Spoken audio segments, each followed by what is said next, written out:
একটা রাজনৈতিক মতবাদ আছে, আমরা জানি। সেই রাজনৈতিক মতবাদটার নাম হলো সেকুলারিজম। কি নাম? ধর্মনিরপেক্ষতা। ধর্মনিরপেক্ষতার কি মর্মটা কি? ধর্মনিরপেক্ষতার যেই সারমর্ম, এই মতবাদের যেই ব্যাখ্যা, সেটা তারাই দিয়ে থাকে। ধর্মনিরপেক্ষ বা সেকুলারিজম মতবাদের সার কথা হলো এই: ধর্ম থাকবে ধর্মের জায়গায়, রাষ্ট্র থাকবে রাষ্ট্রের জায়গায়, রাষ্ট্রের সাথে ধর্মের কোনো সম্পর্ক থাকবে না। এটার নামই হলো সেকুলারিজম, এটার নামই হলো ধর্মনিরপেক্ষতা। আল্লাহর কোরআন বলতেছে রাষ্ট্র ক্ষমতা দিয়ে নামাজ কায়েম করতে হবে, রাষ্ট্র ক্ষমতা দিয়ে যাকাত বাস্তবায়ন করতে হবে। ধর্মনিরপেক্ষতা বলতেছে রাষ্ট্রের সাথে ধর্মের সম্পর্ক থাকবে না, রাষ্ট্রের সাথে নামাজের সম্পর্ক থাকবে না, রাষ্ট্রের সাথে যাকাতের সম্পর্ক থাকবে না। এই জন্যই বলা আমাদের স্পষ্ট বার্তা হলো এই: কোন মুসলমান কোনদিন ধর্মনিরপেক্ষ হতে পারে না। কোন মুসলমানের পক্ষে ধর্মনিরপেক্ষ মতবাদের অনুসারী হওয়া সম্ভব নয়। অন্যান্য ধর্মের লোকেরা তারা ধর্মনিরপেক্ষ মতবাদকে ধারণ করতে পারে। একজন হিন্দুর পক্ষে ধর্মনিরপেক্ষ হওয়া সম্ভব, একজন বৌদ্ধের পক্ষে ধর্মনিরপেক্ষ হওয়া সম্ভব, একজন খ্রিস্টানের পক্ষে ধর্মনিরপেক্ষ হওয়া সম্ভব, কিন্তু একজন মুসলমানের পক্ষে কোনোদিন ধর্মনিরপেক্ষ হওয়া সম্ভব নয়। কেন সম্ভব না? অন্যান্য ধর্মাবলম্বীরা পারলে মুসলিম কেন ধর্মনিরপেক্ষ হতে পারবে না? এই কথাটুকু আমি আপনাদেরকে আরেকটু খুলে বলি। দেখেন, একজন হিন্দু যদি ধর্মনিরপেক্ষ হয়, একই সাথে সে তার হিন্দু ধর্মও পালন করতে পারবে, আবার ধর্মনিরপেক্ষ রাজনৈতিক মতবাদও পালন করতে পারবে। হিন্দু ধর্ম কেন পালন করতে পারবে? কারণ হিন্দু ধর্ম তাকে এই নির্দেশ দেয় না যে রাষ্ট্র ক্ষমতার মাধ্যমে তাকে হিন্দু ধর্ম বাস্তবায়ন করতে হবে। এই নির্দেশ হিন্দু ধর্মে নাই। সুতরাং সে হিন্দু ধর্ম পালন করবে, আবার রাজনৈতিক মতবাদ হিসেবে সে সেকুলারিজমকে গ্রহণ করবে, এবং তার রাষ্ট্রের সাথে ধর্মের কোনো সম্পর্ক থাকবে না। তার হিন্দু ধর্মেরও কোনো সমস্যা হলো না, তার রাজনৈতিক মতবাদ সেকুলারিজমেরও কোনো সমস্যা হলো না। একই কথা বৌদ্ধ ধর্ম, খ্রিস্ট ধর্ম সম্পর্কেও।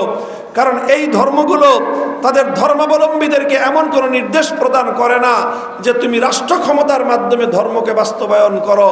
সুতরাং একই সাথে একজন মানুষ এই ধর্মকেও অনুসরণ করতে পারে, আবার রাজনৈতিক মতবাদ হিসেবে ধর্মনিরপেক্ষ মতবাদকেও সে গ্রহণ করতে পারে। এতে তার ধর্মেরও কিছু সমস্যা হয় না, তার রাজনৈতিক মতবাদেরও কোনো সমস্যা হয় না। কিন্তু একজন মুসলিম যদি ধর্মনিরপেক্ষ মতবাদের অনুসারী হতে চায়, তাহলে তাকে একসাথে দুই নৌকায় পা দেওয়া লাগবে। একসাথে দুই নৌকায় পা দেওয়া লাগবে। আর একসাথে যে ব্যক্তি দুই নৌকায় পা দেয়, তখন সে কোনোদিনও দুই নৌকায় পা দিয়ে সে চলতে পারে না, বরং তাকে সেখানে নদীর পানির মধ্যে ডুবে মরতে হয়। একজন মুসলিম একই সাথে ইসলাম এবং ধর্মনিরপেক্ষ মতবাদ অনুসরণ করতে পারে না। কারণ কি? খুলে বলি, দেখেন, যদি সে ধর্মনিরপেক্ষ মতবাদকে অনুসরণ করতে চায়, তাহলে সেই মতবাদের কথা তাকে মানতে হবে, আর সেই মতবাদের কথা অনুযায়ী রাষ্ট্রকে ধর্ম থেকে আলাদা রাখতে হবে। ধর্মনিরপেক্ষ মতবাদের কথা মানতে গিয়ে রাষ্ট্রকে ধর্ম থেকে আলাদা রাখতে হবে। আবার সে যদি মুসলিম হয়, তাহলে আল্লাহর কোরআনকে মানতে হবে কি হবে না? বলেন, কোরআন মানতে হবে কি হবে না? যে কোরআন মানে না সে মুসলিম থাকতে পারবে? যে কোরআন বিশ্বাস করে না সে ইমানদার থাকতে পারবে? তাহলে সুতরাং তাকে ইমানদার থাকতে হলে, মুসলিম থাকতে হলে কোরআনকে মানতে হবে। কোরআনকে মানতে গেলে তাকে আল্লাহর কোরআনের নির্দেশ অনুযায়ী রাষ্ট্র ক্ষমতার মাধ্যমে নামাজ কায়েম করতে হবে, রাষ্ট্র ক্ষমতার মাধ্যমে যাকাত বাস্তবায়ন করতে হবে। নামাজ এবং যাকাত যখন সে বাস্তবায়ন করবে, রাষ্ট্রকে দিয়ে সে ইসলামকে বাস্তবায়ন করলো। সুতরাং রাষ্ট্র থেকে ইসলামকে বিচ্ছিন্ন করবার কোনো সুযোগ একজন মুসলমানের জন্য থাকতে পারে না। এখন যদি সে ধর্মনিরপেক্ষ হতে চায়, তাহলে তার সামনে বিপরীতমুখী দুটো আদর্শ হয়ে গেল।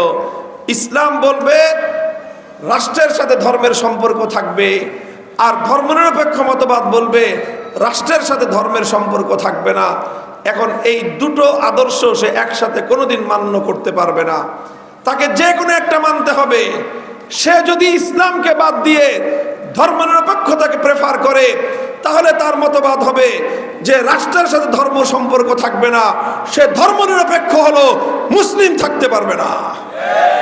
আর যদি সে ইসলামকে প্রেফার করে, ইসলামকে প্রাধান্য দেয়, তাহলে তাকে আল্লাহর কোরআনের বিধান অনুযায়ী রাষ্ট্র ক্ষমতার মাধ্যমে নামাজ বাস্তবায়ন করতে হবে, যাকাত বাস্তবায়ন করতে হবে। সে যখনই রাষ্ট্র ক্ষমতার মাধ্যমে ধর্মের বিধান বাস্তবায়ন করতে যাবে, সে আর কিছু থাকতে পারলেও ধর্মনিরপেক্ষ থাকতে পারবে না। মাহফুজ ইসলামিক টিভি, ইসলাম প্রচারণায় সত্যের সঙ্গী।